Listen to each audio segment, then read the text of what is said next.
All of his co-workers were gone. What could it mean? Stanley decided to go to the meeting room. Perhaps he had simply missed a memo.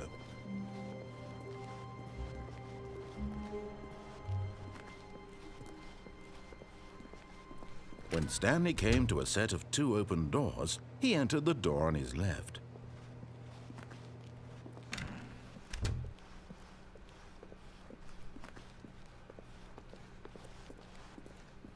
Yet there was not a single person here either.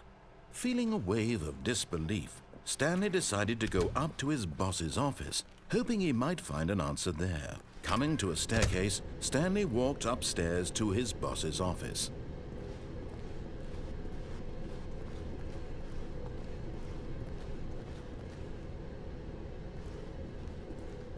But Stanley just couldn't do it. He considered the possibility of facing his boss. Admitting he had left his post during work hours, he might be fired for that. And in such a competitive economy, why had he taken that risk? All because he believed everyone had vanished? His boss would think he was crazy. And then something occurred to Stanley. Maybe, he thought to himself, maybe I am crazy. All of my co-workers blinking mysteriously out of existence in a single moment for no reason at all? None of it made any logical sense. And as Stanley pondered this, he began to make other strange observations. For example, why couldn't he see his feet when he looked down? Why did doors close automatically behind him wherever he went? And for that matter, these rooms were starting to look pretty familiar. Were they simply repeating? No, Stanley said to himself, this is all too strange. This can't be real. And at last, he came to the conclusion that had been on the tip of his tongue. He just hadn't found the words for it. "I'm dreaming!" he yelled. "This is all a dream." Oh, what a relief Stanley felt to have finally found an answer, an explanation. His co-workers weren't actually gone.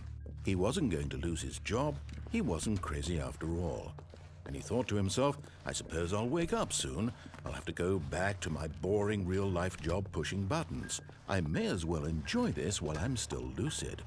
So, he imagined himself flying and began to gently float above the ground. Then he imagined himself soaring through space on a magical starfield, and it too appeared. It was so much fun, and Stanley marveled that he had still not woken up. How was he remaining so lucid? And then perhaps the strangest question of them all entered Stanley's head. One he was amazed he hadn't asked himself sooner. Why is there a voice in my head dictating everything that I'm doing and thinking? Now the voice was describing itself being considered by Stanley, who found it particularly strange. I'm dreaming about a voice describing me, thinking about how it's describing my thoughts, he thought.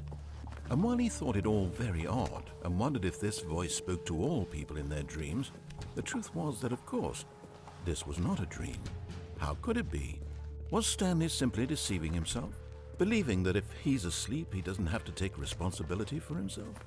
Stanley is as awake right now as he's ever been in his life. Now, hearing the voice speak these words was quite a shock to Stanley.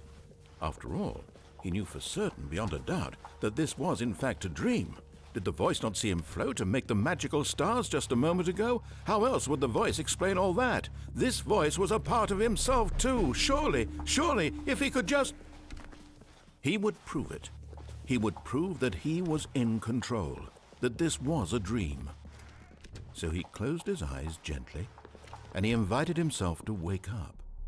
He felt the cool weight of the blanket on his skin, the press of the mattress on his back, the fresh air of a world outside this one. Let me wake up, he thought to himself. I'm through with this dream.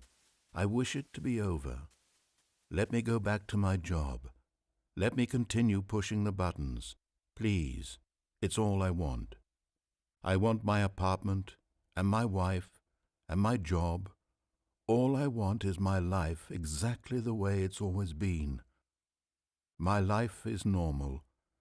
I am normal. Everything will be fine. I am okay.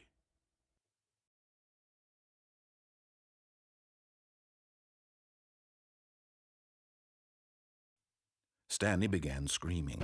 "Please, someone, wake me up. My name is Stanley. I have a boss. I have an office. I am real. Please, just someone tell me I am real. I must be real. I must be. Can anyone hear my voice? Who am I? Who am I?" And everything went black.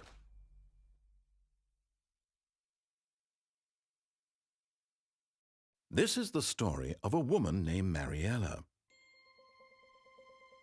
Mariella woke up on a day like any other.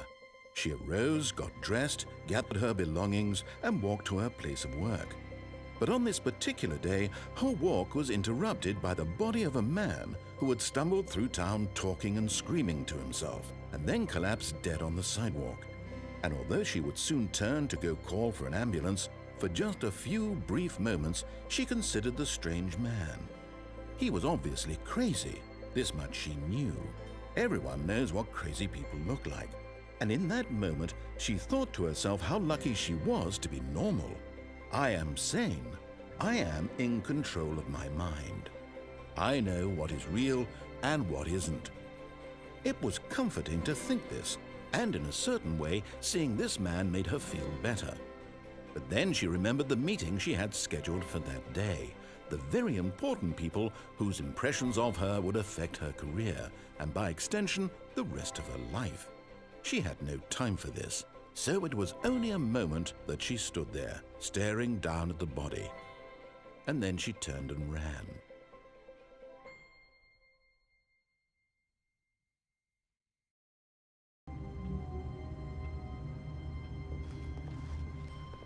All of his co-workers were gone. What could it mean? Stanley decided to go to the meeting room. Perhaps he had simply missed a memo.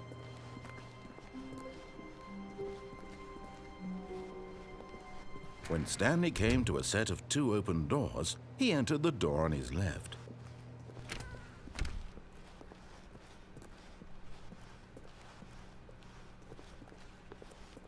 Yet there was not a single person here either.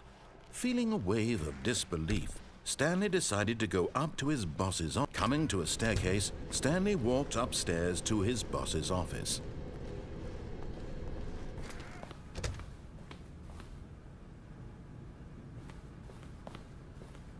Stepping in,